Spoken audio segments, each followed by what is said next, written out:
আচ্ছা, আজ আমরা যে গল্পটা নিয়ে কথা বলবো সেটা এক কথায় বলতে গেলে গা ছমছমে, একটা বাংলা ভূতের গল্প। আর গল্পটার সময়কাল হল ভূত চতুর্দশী। জানেন তো কি হয় এই রাতে? বলা হয় এই রাতেই নাকি জীবিত আর মৃতের জগতের মধ্যেকার যে দেয়াল সেটা একদম পাতলা হয়ে যায়। চলুন এই ভয়ঙ্কর রাতের গভীরে ঢোকা যাক। গল্পটা শুরুই হচ্ছে এই লাইনটা দিয়ে। ভাবুন একবার, আজ নাকি রাত নামলে বাড়ি থেকে কেউ বেরোয় না। এ একটা কথাই কেমন যেন একটা অজানা ভয় ধরিয়ে দেয়, তাই না? একটা থমথমে অশুভ পরিবেশ। কিন্তু প্রশ্ন হলো, কেন কেন এই রাতটা এত ভয়ের? কারণটা হলো এটা ভূত চতুর্দশীর রাত, মানে কালীপুজোর ঠিক আগের রাত। পুরনো বিশ্বাস বলে এই রাতেই নাকি অশরীরী আত্মারা পৃথিবীতে নেমে আসে। আর আমাদের গল্পের চরিত্ররা, ওদের ভাগ্যটাই খারাপ। ওরা ঠিক এমনই এক রাতে একটা একেবারে নির্জন জায়গায় আটকা পড়ে গেছে। তো জায়গাটা হলো গড়গাছিয়া বাস ডিপো। একেবারে শুনশান, নিঝুম। সেখানে বাপি মিস্ত্রি নামে একজন দোকানদার ভাবছে কখন দোকান বন্ধ করে বাড়ি যাবে। এমনিতে রাত বিরেতে কেউ ওদিকে পা মারায় না, আর তার উপর আজ তো ভূত চতুর্দশী। চারদিকটা কেমন যেন অদ্ভুত রকম বেশি ভয়ঙ্কর লাগছে। চলুন দেখে নি এই ভয়ঙ্কর রাতে কারা কারা ফেসে গেছে। প্রথম জন তো বাপি মিস্ত্রি, ওই একলা দোকানদার। তারপর আছে প্রহ্লাদ, বেচারা বাস ড্রাইভার, যার বাসটা ঠিক ওইখানেই খারাপ হয়ে গেছে। আর আছে দুজন স্থানীয় ছেলে, সন্টু আর বাবলা। ওরা স্কুটারে করে কালীপুজোর বাজি কিনে ফিরছিল। মানে একেবারে সাধারণ কিছু মানুষ, যারা নিজেদের অজান্তেই এক ভয়ঙ্কর বিপদের মুখে পড়তে চলেছে। তো এই পর্যন্ত সবকিছু মোটামুটি ঠিকই ছিল, কিন্তু হঠাৎ করেই ওই থমথমে ভাবটা একটা সত্যিকারের আতঙ্কে বদলে যেতে শুরু করে। ওরা খেয়াল করে একটু দূরে দুটো ভাঙা বাসের পাশে অন্ধকারের মধ্যে কয়েকটা ছায়ামূর্তি একদম স্থির হয়ে দাঁড়িয়ে আছে। ওদের দাঁড়ানোর ভঙ্গিটা কেমন যেন অস্বাভাবিক। মনে হচ্ছে অপলক চোখে ওরা বাপে মিস্ত্রির দোকানের দিকেই তাকিয়ে আছে। গা ছমছম করা একটা ব্যাপার। সন্টু ভয়ে ভয়ে জিজ্ঞেস করে ওঠে, ওরা কারা? ঠিক এই প্রশ্নটাই কিন্তু তখন সবার মনে ঘুরছে। এত রাতে এই নির্জন বাস ডিপোতে এই লোকগুলো কারা? কি চায় ওরা? একটা ঠান্ডা ভয় যেন শিরদাঁড়া দিয়ে নেমে যেতে শুরু করে। বাস ড্রাইভার প্রহ্লাদ ভাবে হয়তো বেচারারা বাস না পেয়ে আটকে পড়েছে, তাই সে চেঁচিয়ে ওদের বলতে যায় যে আজ আর বাস নেই। কিন্তু ওর কথা শেষ হওয়ার আগেই ওই ছায়ামূর্তিগুলোর মধ্যে সামনের জন হুট করে ওদের দোকানের দিকে দৌড়তে শুরু করে।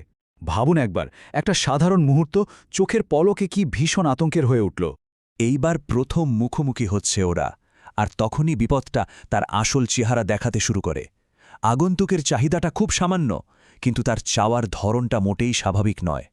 লোকটা ঠিক দোকানের আলোর বৃত্তের বাইরে অন্ধকারের মধ্যে এসে দাঁড়ায়, আর একটা অদ্ভুত ফ্যাসফ্যাসে গলায় বলে, চা খাবো আমরা, অনেক তেষ্টা আমাদের।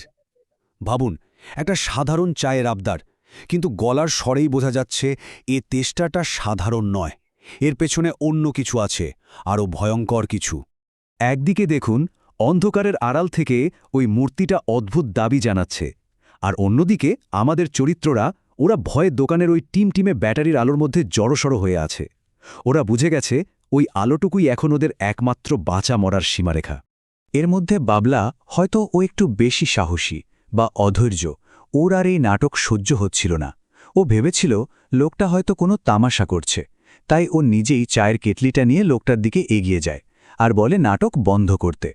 কিন্তু ও জানত না এই এক পা বাড়ানোয় ওর জীবনের শেষ ভুল হতে চলেছে। এর পরের কয়েক সেকেন্ডে যা ঘটল তা বিশ্বাস করার মতো নয়। ওই মূর্তিটা বাবলার হাত ধরে এক ঝটকায় ওকে আলোর বৃত্তের বাইরে অন্ধকারের মধ্যে টেনে নিয়ে যায়, আর তারপরেই নিজের আসল রূপটা দেখিয়ে সোজা বাবলার ঘাড়ে কামড় বসায়। আর ঠিক তখনই দেখা যায় ওর আসল চেহারাটা। চাদরের নিচ থেকে বেরিয়ে আসে একটা আগুনে ঝলসানো শরীর। দাঁতগুলো হাঙরের মতো ধারালো, আর চোখের জায়গায় দুটো মিশমিশে কালো গর্ত। বাবলার গরম রক্ত ওর মুখ পেয়ে টপটপ করে পড়ছে। এখন আর ব্যাপারটা শুধু একটা শত্রুর মধ্যে নেই, পুরো দলটাই আটকা পড়ে গেছে।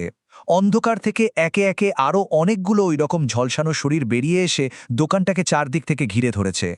তখন ওই প্রথম প্রেতটা চিৎকার করে ওঠে, আজকের দিনেই তো মরেছিলাম আমরা সবাই, আজকের দিনটা যে আমাদের। মানে ওরা সবাই বহু বছর আগে ঠিক এই ভূত চতুর্দশীর রাতেই আগুনে পুড়ে মরেছিল, তাই এই রাতে ওদের শক্তি সবচেয়ে বেশি। পরিস্থিতিটা ভাবুন একবার, বাবলা অজ্ঞান রক্তাক্ত অবস্থায় পড়ে আছে, যে ব্যাটারির আলোটা ওদের বাঁচিয়ে রেখেছে সেটার চার্জও ফুরিয়ে আসছে। আলোটা ক্রমশ ম্লান হচ্ছে, আর বাইরে ওই প্রেতের দল আলোটা ভাঙার জন্য সমানে মরার খুলি আর হাড়গোড় ছুঁড়ে মারছে। সময় খুব কম। যখন মনে হচ্ছে সব আশা শেষ, ঠিক তখনই এমন একটা ঘটনা ঘটে যা কেউ ভাবতেও পারেনি। গল্পের মোড়টা একেবারে ঘুরে যায়। একটা ছোট্ট ঘটনা ওদের মনে বাঁচার শেষ আশাটা জাগিয়ে তোলে। ওই প্রেতদের সর্দারটা তার সঙ্গীদের দিকে তাকিয়ে চিৎকার করে বলছে, আলোটা ভাঙতে পারলেই আজ ভোজের আয়োজন হবে। ওদের উল্লাস দেখে প্রহ্লাদদের বুকের ভেতরটা শুকিয়ে যাচ্ছে। ওরা জানে আলোটা ভাঙা মানেই নিশ্চিত মৃত্যু। আর ঠিক তখনই ছুঁড়ে মারা একটা মরার খুলি দেয়ালে লেগে সেখানে টাঙানো মা কালীর একটা ছবি থেকে একটা জবা ফুল খসে পড়ে। আর অদ্ভুত ব্যাপার হলো, মায়ের ওই ছবিটা চোখে পড়তেই ওই ভয়ঙ্কর প্রেতের দল ভয়ে দুপা পিছিয়ে গেল। এই দৃশ্যটা দেখেই প্রহ্লাদের মাথায় বিদ্যুৎ খেলে যায়। ও বুঝে যায় আসল ব্যাপারটা। ওরা আগুনে পুড়ে মরেছিল, তাই আগুন আর আলোই ওদের সবচেয়ে বড় ভয়। আর ওদের কাছেও তো আগুন আছে, বাজিপটকার রূপে। ব্যাস, এবার শুরু হয় বাঁচার শেষ লড়াই। গল্পের ক্লাইম্যাক্সে কালীপুজোর জন্য আনা সাধারণ বাজি হয়ে ওঠে জীবন বাঁচানোর সবচেয়ে বড় অস্ত্র। সন্টু আর বাবলার কেনা ওই বাজিগুলোই এখন ওদের একমাত্র ভরসা। প্রহ্লাদ, বাপি আর সন্টু তিনজনে মিলে রকেট, তুবড়ি, চরকি যা ছিল সবগুলোতে আগুন লাগিয়ে ওই প্রেতগুলোর দিকে ছুটতে শুরু করে। ভাবুন দৃশ্যটা, পটকার আলো আর আগুনে চারদিক ঝলসে উঠছে, আর সেই আগুনের হলকায় লেগে প্রেতগুলো যন্ত্রণায় চিৎকার করতে করতে পুড়ে ছাই হয়ে যাচ্ছে। কয়েক মিনিটের মধ্যে পুরো চত্বরটা একেবারে ফাঁকা। গল্পটা তো শেষ হলো, কিন্তু একটা প্রশ্ন রেখে গেল।